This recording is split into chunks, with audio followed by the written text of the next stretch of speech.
Today I'm going to be talking about flexibility and stretching. So, what is flexibility? Flexibility is the ability of a joint or series of joints to move fluidly through full range of motion. So, if you think about that back scratch test we did, that's an example of flexibility. Or our sit and reach test we did with you guys, that's another great example of flexibility. So, how do we become more flexible? Stretching is one way to become more flexible. The goal of stretching is to apply gradual deformation of the connective tissue. By deforming connective tissue, you will increase flexibility. So, what determines your flexibility level? Age can be a determinant, fitness level can be a determinant, gender, usually females are a little bit more flexible, and your joint structure. So, how do we increase range of motion? Increasing range of motion takes time because your fascia has a poor memory, meaning that stretching on a regular/daily basis will improve flexibility of your muscle tissue. So this just means that change isn't going to occur right away. If you are consistent with stretching and you do it every day, then you will become more flexible and increase that range of motion because, like I said before, fascia has poor memory, and that's why we need to do it consistently to increase our range of motion. So, what are some recommendations? Similar to what we have done throughout the exercise program, prior to exercise, we want to have faster stretches and ones that activate all large muscles groups. This is called dynamic stretching. So in the beginning of class, when we're doing our arm swings, leg swings, arm circles, those are all great examples of dynamic stretching. We want to do that before we work out. But after we work out, we want to have more slow and controlled stretches that target all of the large muscle groups. This is called static stretching. Like yoga is a great example. As you guys know, I do teach yoga and I do sometimes put it in our classes, which is pretty fun. More recommendations. After exercise, we want to hold that static stretch for about 30 seconds.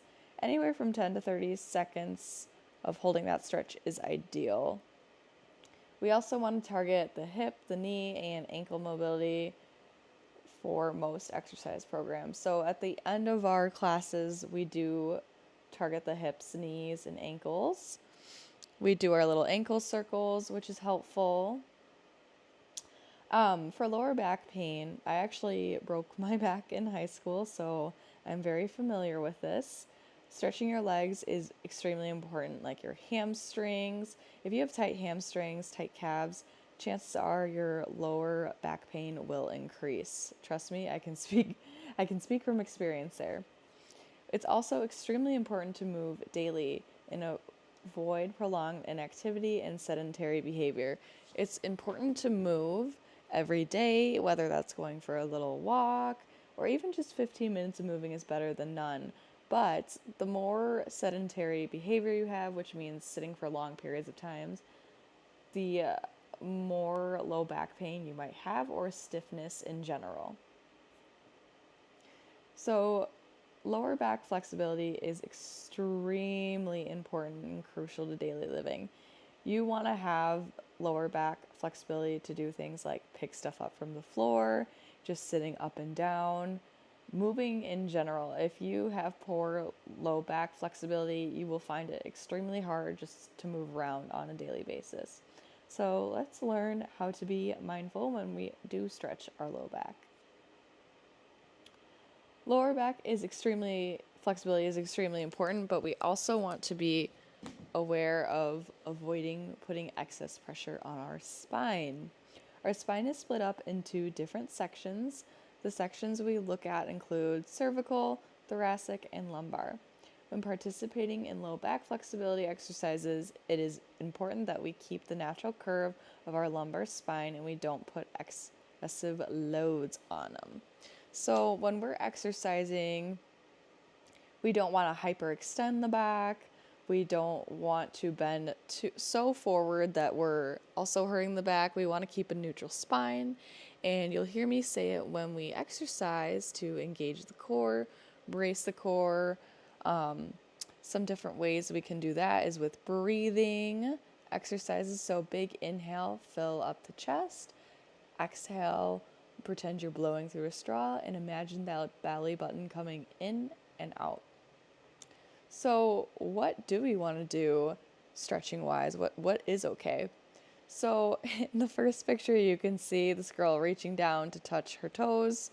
That is going to hurt your back. You're overextending there in that picture. In the second picture, you see a man stretching his calf and hamstring. That is a very appropriate, safe stretch for low back pain and lower back flexibility. Other exercises such as cat-cow are extremely good. Child's pose is great as well. I will attach a video after this showing you guys some different stretches you can do, and we will start to include some in class, or the little 4 square stretch we do when we're sitting down, bringing the right ankle to the left knee and leaning forward. Stretches that we don't want to do include over excessively hyperextending the back or compressing it. It can be extremely dangerous and increase low back pain. So I know this is online, but if you have any questions, just write them down, tell Cassandra, send me an email, and I will answer when I get back. I hope you guys are doing well, and we'll see you soon here. This is a pre-recorded video, but I will send you guys updates how Nashville is going, and have a wonderful Friday. Can't wait to see you guys.